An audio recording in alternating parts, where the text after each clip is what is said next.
ආයිබෝන් ඔයාලා අහලා තියෙනවද සමහර අයට පුරුවන් එක කුරුළු හඬ කිම්ම ඒ කුරුල්ලා මොකෙක්ද කියලා හරියටම කියන්න. තවත් සමහරුන්ට පුරුවන් අහස දිහා වලාකුළු දිහා බලලා තව ටිකකින් වහිනවද නැද්ද කියලා අනුමාන කරන්න. ඉතින් මේක නිකන් දක්ෂකමක් විතරද? නැත්නම් ඊට වඩා ගොඩක් ගැඹුරු බුද්ධියක්ද? අන්න ඒ ගැන තමයි අද අපි කතා කරන්නේ ස්වභාවික බුද්ධිය. අපි මේ ගමන පටන් ගන්න කලින් පොඩ්ඩක් හිතලා බලමු මේ නගරයේ කාර්යබහුල ජීවිතයේ මැද්දේ කෙනෙක්ට කොයිතරම් දුරට සබාදහම එක්ක ඇත්තටම සම්බන්ධයක් දැනෙනවද? සමහර විට ජනේලින් පේන අර ගහේ කොළවල තියෙන රටාව. නැත්නම් උදේට ඇහෙන කුරුල්ලෙක්ගේ සද්දයක්. මේ වගේ දේවල් කොයිතරම් දුරට අපේ අවධානයට ලක් වෙනවද? හරි. එහෙනම් අපි බලමු මේ සබාදහමට දක්ෂයි කියන එකේ ඇත්තටම අදහස් වෙන්නේ මොකක්ද කියලා. අපි ඒක හරියටම වචනවලට පෙරලා ගමු. මෙන්න තියෙනවා විධිමත් අර්ථ දැක්වීම. හැබැයි මේක නිකම්ම ගස් සත්තු ගැන විස්තර දැනගෙන ඉන්න එක විතරක් නෙවෙයි මේක ඊට වඩා එහා ගිය දෙයක්. මේ කියන්නේ ස්වභාවික ලෝකයේ තියෙන රටාවන් එකිනෙකට තියෙන සම්බන්ධතා සහ සම්පූර්ණ පද්ධති තේරුම් ගැනීමේ ගැඹුරු හැකියාවක්. වෙන විදිහට කිව්වොත් මේක නිකම්ම ඔළුවේ තියෙන දැනුමක් නෙවෙයි ඒක හිතට දැනෙන හැඟීමක්. ඉතින් මේ හැකියාව තියෙන අයගේ සමහර පොදු ලක්ෂණ තමයි මේ තියෙන්නේ. ඔවුන් ගොඩක් වෙලාවට එලිමහනේ ඉන්න කැමති, සත්තු එක්ක, ගස්කොළන් එක්ක අමුතුම බැඳීමක් දැනෙනවා. ඇත්තරම බැලුවොත් මේක අපේ පැවැත්මේම කොටසක්. පොට හිතන්න අපේ දයාම් යුගයේ හිටපු මුතුන් මෙත්තන් ගැන. කන්න පුරුවන් පැලෑඩිය මොකක්ද, වසගෙඩිය මොකක්ද, අර එන සතා භයානකද නැද්ද කියලා තත්පර ගානකින් තේරුම් ගන්න තිබුණ හැකියාව තමයි ඔවුන්ව ජීවත් කරෙව්වේ.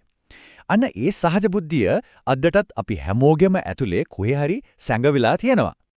මේ සංකල්පය තවත් පැහැදිලි කරගන්න අපි උදාහරණ දෙකක් ගමු. හිතන්න චාල්ස් ඩාවින් ගැන.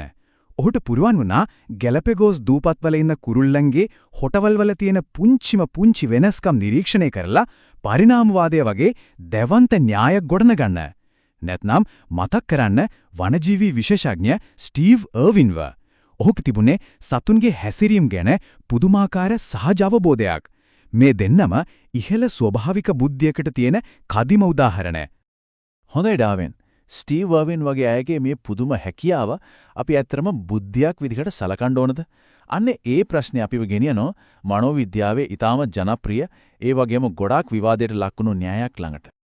මේ න්‍යායයේ කතාව පටන් ගන්නේ 1983 දී. හොවාර්ඩ් ගාර්ඩ්නර් කියන මනෝවිද්‍යාඥයා කිව්වා බුද්ධිය කියන්නේ එක දෙයක් නෙවෙයි ඒකේ වර්ග 7ක් තියෙනවා කියලා. ඒත් පුදුමේ කියන්නේ මුලින්ම ඔහු සබාදහමට තියෙන මේ දක්ෂතාවය ගැන කතා කරේ නැහැ. ඒක මේ න්‍යායයට එකතුනේ අවුරුදු 12කටත් පස්සේ. ගොඩක් වැදගත් එකතු කිරීමක් විදිහටයි. මෙන්න තියෙන්නේ බුද්ධි වර්ග 8. ගාර්ඩ්නර්ගේ න්‍යාය ඇත්තරම මනෝවිද්‍යාලෝකේ ලොකු පෙරලියක් ඇති කළා. මොකද ඒ වෙනකන් බුද්ධිය මන්වේ ප්‍රධාන වශයෙන්ම IQ පරීක්ෂණ වලින්. ගාර්ඩ්නර් කිව්වේ නෑ ඒක මදි. කෙනෙක් ගණිතයට දක්ෂ නැති වෙන්න පුළුවන් ඒත් සංගීතයට පුදුම දක්ෂෙක් වෙන්න පුළුවන්. නැත්නම් අනිත් මිනිස්සුම තේරුම් ගන්න විශේෂ හැකියාවක් තියෙන්න පුළුවන්. ඕක තර්ක කළේ මේ හැම එකක්ම බුද්ධියේ විවිධ මුහුණුවර කියලායි.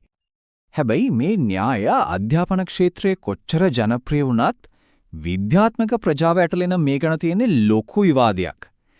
ඉතින් ඇයි මේ මතභේදයට ප්‍රධාන හේතු දෙකක් තියෙනවා.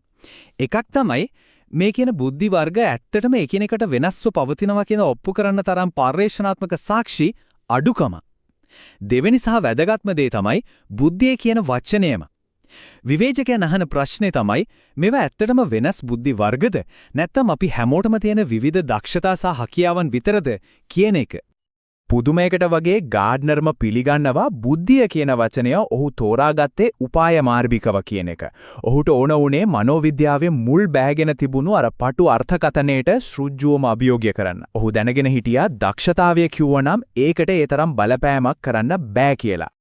මේ බලන්න ගාර්ඩ්නර්ගේම වචනේ. ඔහු විවෘතවම කියනවා මේ න්‍යාය දැන් යල්පෙන ගිහින් තියෙන්න පුළුවන්. ඒක යාවත් කාලීන වෙන්න ඕනේ කියලා. මේකෙන් අපිට පේන්නේ ඔහුගේ දැක්ම පවා කාලයත් එක්ක කොහොමනම් වෙනස් වෙලා තියෙනවද කියන එකයි. ඉතින් විද්‍යාත්මක විවාදයේ හරිය තමයි මේ. එක පැත්තකින් තියෙනවා බුද්ධිය කියන්නේ අපේ මොළයේ තියෙන එකම ප්‍රධාන එන්ජින් වගේ කියන අදහස. ඒකට කියනවා G සාධකය කියලා. අනෙක් පැත්තෙන් ගාර්ඩ්නර් කියනවා නෑ අපිට තියෙන්නේ එක ලොකු එන්ජින් එකක් නෙවෙයි විවිධ කාර්යයන් සඳහා විශේෂිත වෙච්ච කුඩා එන්ජින් කිහිපයක් වගේ දෙයක් කියලා. මේ දෙකෙන් කෝකද හරි කියන එක තමයි තාමත් තියෙන විවාදය. හැබැයි අපි මොහොතකට අර විද්‍යාත්මක විවාදයේ පැත්තකින් තියමු. වැදගත්ම කාරණේ තමයි මේක. අපි මේකට බුද්ධියක් කිව්වත්, දක්ෂතාවයක් කිව්වත්, කුසලතාවයක් කිව්වත් කාරණේ තමයි මේක අපිට වර්ධනය කරගන්න, දියුණු කරගන්න පුරුවන් දෙයක්. ඉතින් ඒක කරන්නේ කොහොමද? සුබාදහම සමග තමන්ගේ සම්බන්ධය ශක්තිමත් කරගන්න පුළුවන් හරිම සරල ක්‍රම කීපයක් තමයි මේ. උදාහරණයක් විදිහට ගමු පළදෙනි පියවර. සිට් ස්පොට් එකක්. මේ කියන්නේ හැමදාම වගේ එකම වෙලාවක එකම තැනකට ගින් විනාඩි 10ක් විතර නිහඬව ඉන්න එක. මේකෙන් වෙන්නේ අපේ වේගවත් මනස සංසුන් වෙලා සාමාන්‍යයෙන් අපිට මං ඇහැරෙන කුඩා වෙනස්කම්, අලුතින් පිපුණු මලක්, වෙනස් කුරුළු සද්දයක් වගේ දේවල් නිරීක්ෂණය කරන්න අපේ මොළය පුහුණු වෙන එකයි. මේ කුසලතා දියුණු කරගන්න ලොකු දේවල් කරන්න ඕනෙම නෑ. සමහර විට කුරුල්ලන්ට කෑම ටිකක් දාන එකෙන් පටන් ගන්න පුරුවන්. එතකොට තමන්ගේ ගෙවත්තට එන කුරුල්ලන් වර්ග හඳුනා ගන්න උත්සාහ කරන්න පුරුවන්. නැත්නම් ඇවිදින්න යනකොට හම්බ වෙන ලස්සන කොළයක් ගලක් එකතු කරලා ඒ ගැන පොඩි සටහනක් තියාගන්න පුරුවන්. අන්න ඒ වගේ පොඩි දේවල් වලින් තමයි ලොකු වෙනසක් වෙන්නේ. හරි. මේ හැමදේම හොඳයි. ඒත් අපේ කාර්යබහුල ඩිජිටල් ජීවිතය ඇතුලේ ගස්කොළන් දිහා බලබල ඉන්න අපිට වෙලාවක් තියනවද? ඇත්තටම මේක මේ කාලේදී වැදගත් වෙන්නේ ඇයි? අපි බලමු. සබාදහම උනතා ව්‍යාකූලත්ව කියන සංකල්පය ගැන අහලා තියෙනවද? මේක නිර්මාණය කළේ රිචඩ් ලූ කියන කතුවරයා. ඔහු කියන්නේ අපි විශේෂයෙන්ම ළමයි තිර ඉදිරියේ වැඩි කාලයක් ගත කරලා සබාදහමෙන් ඈත් වෙනකොට ඒක අපේ මානසික සෞඛ්‍යයට, අවධානයට සහ නිර්මාණශීලීත්වයට කෙලින්ම බලපානවා කියලයි. ඒක හරියට අපේ ශරීරයට අත්‍යවශ්‍ය විටමින් එකක් නැති වෙනවා වගේ දෙයක්. මේක නිකම්ම මතයක් නෙමෙයි, මේක පර්යේෂණ වලින් ඔප්පු වෙලා තියෙන දෙයක්. උදාහරණයක් විදිහට ජපානයේ ශින්රින් යෝකු හෙවත් වනයේ ගිල්වීම ෆොරස්ට් පාතින් කියලා පුරුද්දක් තියෙනවා. පර්යේෂණ වලින් පෙන්නලා තියෙනවා නිකම්ම විනාඩි 15ක් ගස් අතරින් ඇවිදගෙන යන එකෙන් පවා අපේ ආතති හෝමෝන මට්ටම සැලකිය යුතු විදිහට අඩු වෙනවා කියලා. ඒකෙන් අපේ මානසික සහ ශාරීරික සෞඛ්‍යයට ලැබෙන ප්‍රතිලාභ ඇත්තගම අතිමහත්.